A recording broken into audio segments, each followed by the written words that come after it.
pag nakita nilang meron ka talagang pera at meron kang pambayad, madaling kumuha ng sasakyan dito. So in short guys, nakakuha rin siya ng sasakyan, no? Pero ang kinuha niyang sasakyan guys is brand new from Tesla. At hindi lang basta sedan or whatever guys. Kumuha siya ng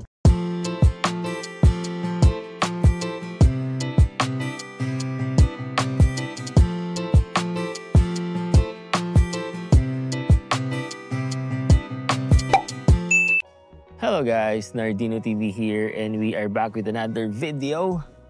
So nandito tayo sa North Vancouver ngayon guys. Nandito tayo sa malapit dito sa office ko, no.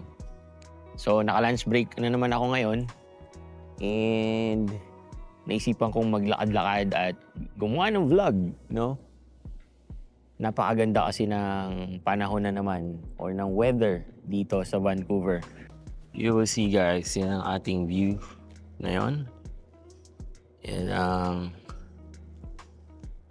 dito sa North Vancouver yan. Ito nyo naman, ang ganda ng weather dito ngayon guys. Kita mo yung mga bundok doon, diba? Kaya masarap maglakad-lakad ngayon dito.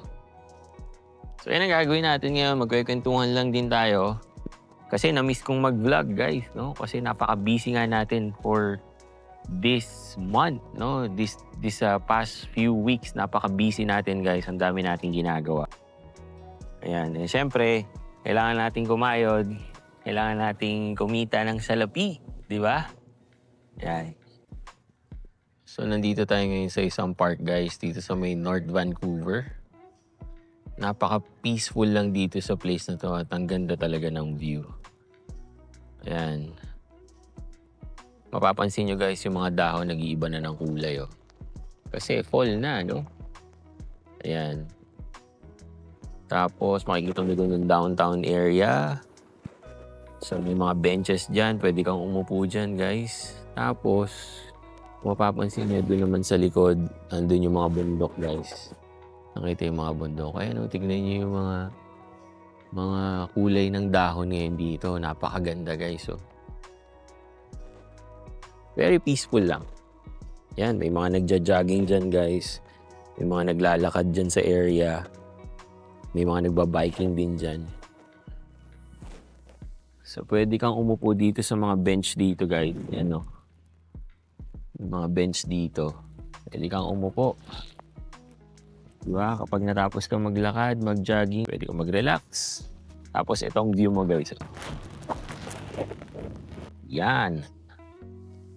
Diba? Napakaganda. Okay. So, lang ipakita sa inyo guys kung gaano kaganda yung mga parks dito. Dito sa British Columbia to guys, ha. Dito sa Vancouver. Yan. So, kwentuhan tayo guys habang tayong naglalakad, no. Tignan nyo naman, no. Yan, no. Ganda lang. Diba? May mga puno dito. Ang dami ng dahon, no? Ang inang ng mga nalaglag na dahon. So guys, merong mapa dito. Tignan nyo kung gaano kalaki ang Canada. So, nandito tayo. North Vancouver. Tignan nyo naman kung gaano kalaki yan. Diba? Linaw din ng tubig guys, oh. Diba? Kita yung bundok guys. Hindi ko alam kung mga bahay yan, oh. Pero tingnan niyo yung mga kulay.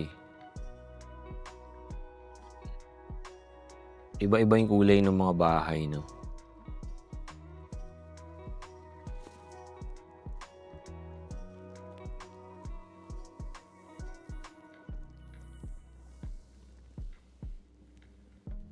Ito guys, parang bike trail, oh. Diba? Tingnan natin, pasukin natin kung ano to. Pero overlooking pa rin ang mountain. Pakaganda. Alam nyo guys, dito sa Canada, no, marami ang nagsasabi sa inyo na necessity talaga dito guys ang sasakyan, no. Mas makakagalaw ka dito, Lalo na pag may family ka guys, napaka-importante niya at may mga kasama kang mga bata. Katulad namin, no? Kasama namin yung mga kids namin dito. So, sa amin talaga, napaka-importante ng sasakyan, no? Dito sa Vancouver guys, hindi ganon katindi ang snow pag winter. Pero pag yung sa ibang mga part ng Canada at napakatindi ng snow at napakalamig, napaka-importante guys na meron kayong sariling sasakyan, no? Yan ang pagkikwentuhan natin for today kasi meron ako nakitang isang post sa isang group, no? Na yan yung discussion.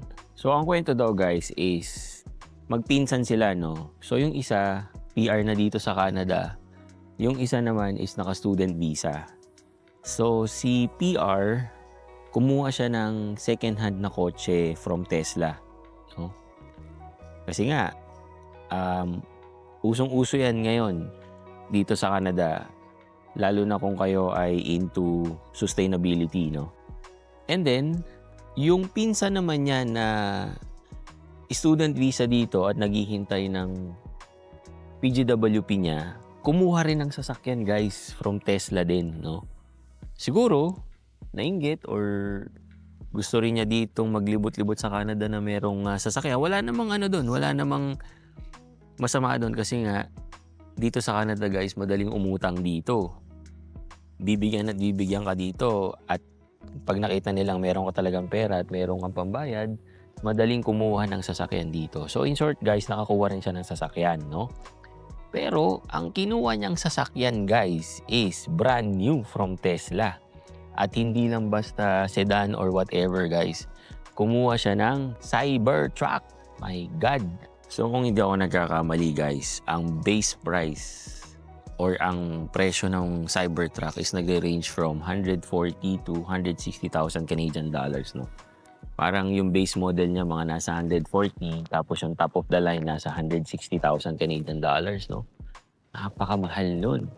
At ang sabi po doon sa kwento guys, nag-down siya ng 20,000 Canadian dollars, no? So, kung kayo ay student visa, alam nyo na ang proof of funds is nasa 20,000 Canadian dollars na. So, pinang-down lang niya sa kotse yun. So, ba't ang nangyari is, based no sa kwento, dumating yung decision about doon sa PGWP niya and unfortunately guys, hindi siya na-approve. So, uuwi na siya ngayon ng Pilipinas. No? So, yun ang problema ngayon. So, kumausap sila sa expert tapos pumunta rin sila sa bangko kung ano yung pwedeng gawin, no? Apparently guys, ang option or isa sa option is isosoli mo nga sa dealership, di ba?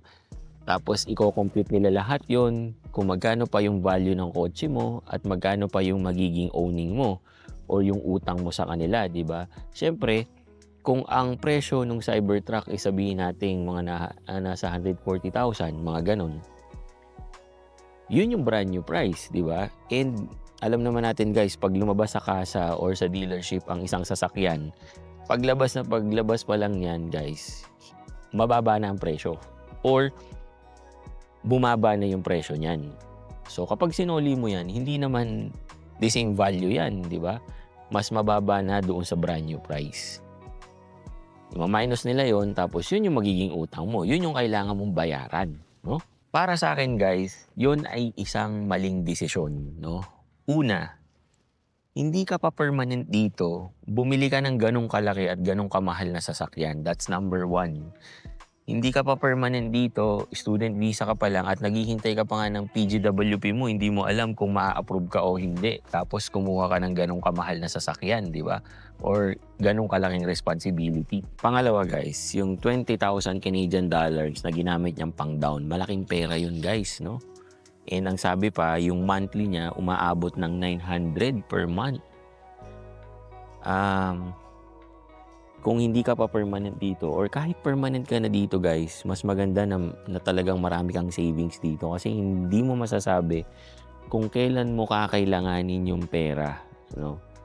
Kanya-kanya naman tayo guys, no? Pero kung ako ang nasa sitwasyon, hindi ko gagawin yun. Na magbibitaw ako ng ganong kalaking pera tapos hindi ako permanent, marami nang mapupuntahan yung 20,000 Canadian dollars na yun. At saka magfo-focus muna talaga ako na maging permanent ako dito rather than bumili ng mamahaling mga sasakyan, no? Yan yung sample guys ng para sa akin maling desisyon dito sa Canada. Dahil hindi na nga niya matutuloy guys yung payment kasi uuwi na nga siya ng Philippines, di ba? So ano ang implication nun or ano yung impact nun sa kanya, di ba? As per dun sa expert, pag hindi niya natuloy yung utang na yon at hindi niya nabayaran, syempre magkakaroon siya ng bad credit ngayon dito sa Canada. Alam niyo naman dito sa Canada guys, napaka-importante na napakaganda ng credit score mo kasi diyan magbe-base yung mga bangko kung pauutangin ka nila para sa bahay, sa pambili mo ng sasakyan, yung mga ganyan, no? So, dahil nga meron kang bad credit, hindi ka na ngayon makakautang. So, yun yung malaking impact nun pag bumalik siya dito uli sa Canada.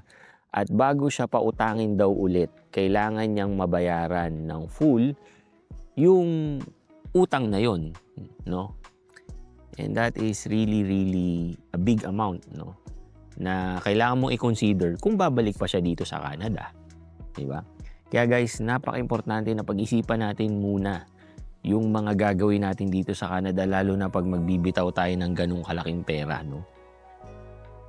Kasi yan yung mga bagay na magiging or pagsisisihan natin dito sa Canada pag hindi tayo nakapagdesisyon ng tama. So yun yung isa nakita natin at gusto kong i-share sa inyo kasi nga dito guys sa Canada, sabi ko kanina, napakadaling umutang guys. Talagang they will entice you or aakitin ka nila sa maraming mga promo, lalo na kapag nagpakita ka na meron kang pera, no? Nag-down nga siya ng 20,000 Canadian dollars, di ba? Kaya din siguro nakautang siya at na-approve siya ng ganun, no?